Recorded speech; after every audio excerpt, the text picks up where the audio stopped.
নমস্কার বন্ধুরা, আমি প্রত্যেক দিন আসি সকালবেলা পূজার ফুল তুলতে। আজকেও চলে এসেছি। দেখুন, আমার চুবড়িতে অনেক রকমের ফুল আমি তুলেছি পূজার জন্য।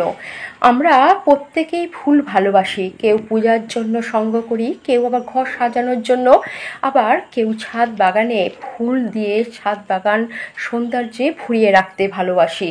এরকম আমরা নানা রকমের ফুল দিয়ে আমরা ছাদ বাগান তৈরি করে থাকি। এর মধ্যে আমি একটি ফুল গাছের পরিচর্যার কথা আজকে বলতে চলেছি।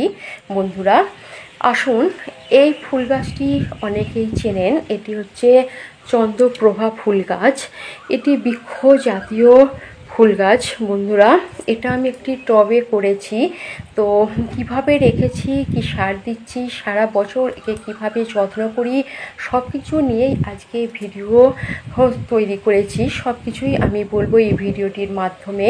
বন্ধুরা, এই গাছটি আমি যখন দিল্লিতে গিয়েছিলাম সেখানেও রাস্তার ধারে চারিদিকে দেখেছি, বাঁকুড়ায় গিয়েছিলাম সেখানে দেখেছি, দীঘার পার্কে সেখানেও দেখেছি, আবার আমাদের কলকাতাতেও চারিদিকে রাস্তার ধারে আছে বৃক্ষ জাতীয় গাছ। নমস্কার বন্ধুরা, আমি পিডি আবারও চলে এলাম আমার ছাদে। আপনারা এখন দেখছেন দ্য গ্রিন ওয়ার্ল্ড।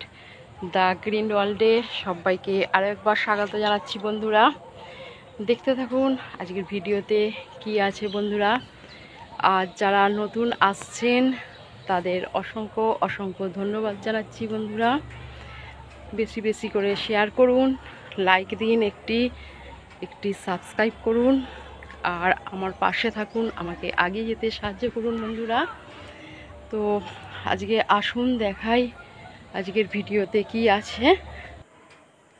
বন্ধুরা, আপনারা দেখছেন এখন the green world. The green ওয়ার্ল্ডে আরও একবার সবাইকে স্বাগত জানাচ্ছি এক নতুন ভিডিওতে। বন্ধুরা, প্রথম থেকে শেষ পর্যন্ত দেখুন। বেশি দেরি করব না, ভিডিওটি আরম্ভ করে দিই। দেখতে থাকুন প্রথম থেকে শেষ পর্যন্ত, অবশ্যই দেখবেন। বন্ধুরা, তো কীরকম লাগলো অবশ্যই কমেন্ট বক্সে জানাবেন যে ভিডিওটি আপনাদের কীরকম লেগেছে। আসুন বন্ধুরা, এখানে দেখুন চন্দ্রপ্রভা ফুল ফুটেছে, দেখা যাচ্ছে ভুটান জয়ীও ফুটেছে, তার পিছনে তো কুচি আর রজনীগন্ধা আছেই। তো এগুলো দেখাচ্ছি, আসুন দেখাই। দেখুন বন্ধুরা, কত সুন্দর লাগছে। সার দিয়েছিলাম, জৈব সার, তারপরেই এত সুন্দর ফুল ফুটেছে দেখুন। বন্ধুরা, এখানে চন্দ্রপ্রভা গাছ আছে, দেখুন এই যে কত ফুল ফুটতে আরম্ভ করেছে, আর কুঁড়িও এসেছে দেখুন। এখানে খুব সহজে এই গাছের পরিচর্যা করা যায়। এই গাছে আপনি যা দেবেন তাই খাবার গ্রহণ করবে।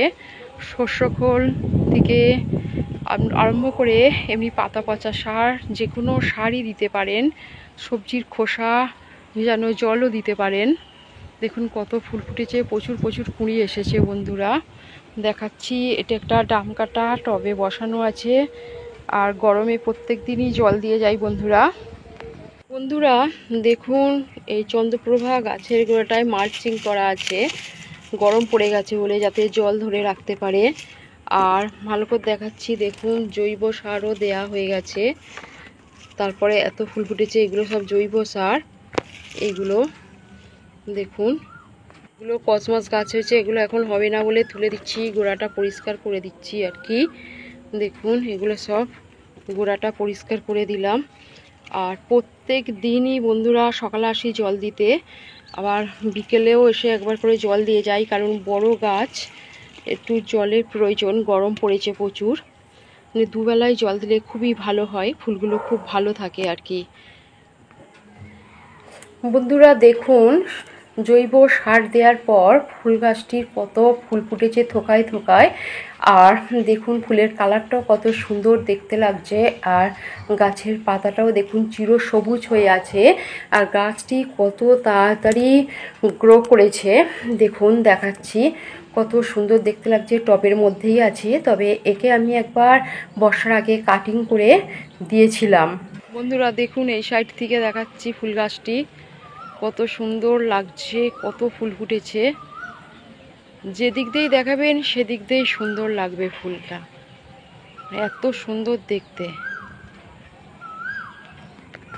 বন্ধুরা, এই গাছটিকে আমি সারা বছরই মানে যত্ন করে থাকি। যখন ধরুন আমি জবা ফুল গাছকে শস্য খোল পচিয়ে দিতে আসছি জল করে, তখন এই গাছে দিয়ে যাচ্ছি। যখন মানে যে কোনো গাছেই যখন দিতে আসছি তখনও এই গাছে আমি সার দিয়ে যাই। যে প্রত্যেক দিন জল দিয়ে যাই।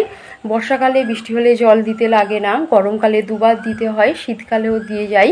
মানে শীতকালেও সার দিয়ে যাই। আমি সারা বছরই এর পরিচর্যা করে যাই, যার জন্য গাছটি এত সুন্দর হয়েছে দেখুন। আর এত ফুল ফুটেছে, গাছের পাতা দেখুন কত সুন্দর। এর জন্য মোটামুটি 4-5 ঘন্টা সূর্যের আলোর প্রয়োজন। আর যা সার দেবেন তাই খাবে। আমি আগেই বলে দিলাম, এর কোনো মানে নির্দিষ্ট কোনো জিনিস নেই যে এগুলোই দিতেই হবে, যার দেবেন তাই এ গ্রহণ করবে আর কি এই ফুল গাছ। আর দেখুন কত সুন্দর দেখতে লাগছে, থোকায় থোকায় ফুল ফুটে আছে।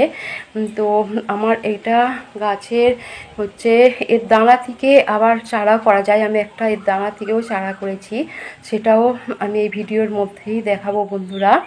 তো এটা হচ্ছে নিচে বসিয়েছি বন্ধুরা। এটা একটি ছোটো গাছ, এটা দানা থেকে চারা তৈরি করা। ওটা টবে আছে, ওটা অনেক আগের গাছ, কাটিং করে রাখতে হয়। আর এটা মাটিতে বসিয়েছি, এতেও ফুল ফুটতে আরম্ভ করে দিয়েছি। তো এর দানা থেকে খুব সহজে চারা করা যায়। আর এর সাথে একটা আছে এই যে নীলমণি ফুল গাছ, এটাও কাটিং করা, মাটিতে আছে, এখনও টবে করিনি। এরও ডাল থেকে খুব সহজেই চারা তৈরি করা যায় বন্ধুরা। নিচে কিছু ফুল গাছ আছে, একসাথেই দেখিয়ে নিচ্ছি। তো এখানে একটা আছে অ্যামোয়েলাস লিলি, এটাও একটা বড় চালি টবে আছে, নিচে আছে, ছাদেও একটি গাছ আছে। তো এতে এত সুন্দর ফুল ফুটছে, কি সার দিই সেটাও আমি এই ভিডিওটির মধ্যেই দেখিয়ে দিচ্ছি বন্ধুরা, আলাদা করে আর ভিডিও দিচ্ছি না। তো দেখুন বন্ধুরা, এটা হচ্ছে অ্যামোয়েলাস লিলি, এতেও একটু দিয়ে দিলাম জৈব, দেওয়ার পর এতেও একটু জল দিয়ে দেব। এতেও জল দিয়ে দিচ্ছি বন্ধুরা, দেখাবো যে এতে কত ফুল হয়, দেখবেন।